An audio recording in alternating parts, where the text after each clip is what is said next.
అట్లవి ఒకేలా గంజి పోయేది వైపు వన్న మరి పాలియేది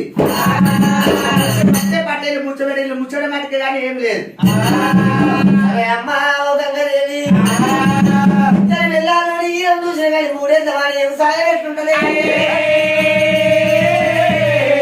రెండు ఎట్లు అరక కట్ట ఒక ఎత్తు పక్క కడతావు చూస్తుంటే నా ఎత్తు తెంపుకొని పోతుంది పక్క సైడ్ పడుతుంది కాపుడు ఆలు అమ్మనంటే ఆ ఎత్తును అడకడానికి పోతావు నాగల మీదకి వెళ్ళి జాడ మీదకి పోతాయి అంటే పల్లాట ముడగదు కూడా.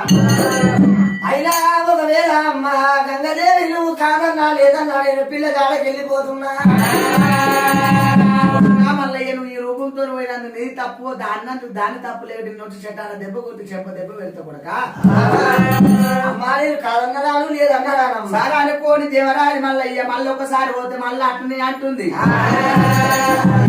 కాదంటే కడ తక్కువ వద్దంటేనేమో బుద్ధి తక్కువ సి అంటేనేమో సిరి తక్కువ అంటారట.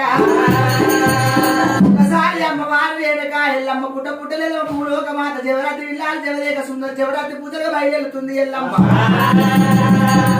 అమ్మవారి ఎల్లమ్మ పూల కూడా పెట్టింది పూల చెట్లు పట్టినాది ఎల్లమ్మ బుద్ధి చెప్పిన మళ్ళీ ఇంటలేడు. ఒత్తులని మద్దులని నరకొండ వృక్షములను వేడుకుంది మా బాల భ్రమరాంబదేవి.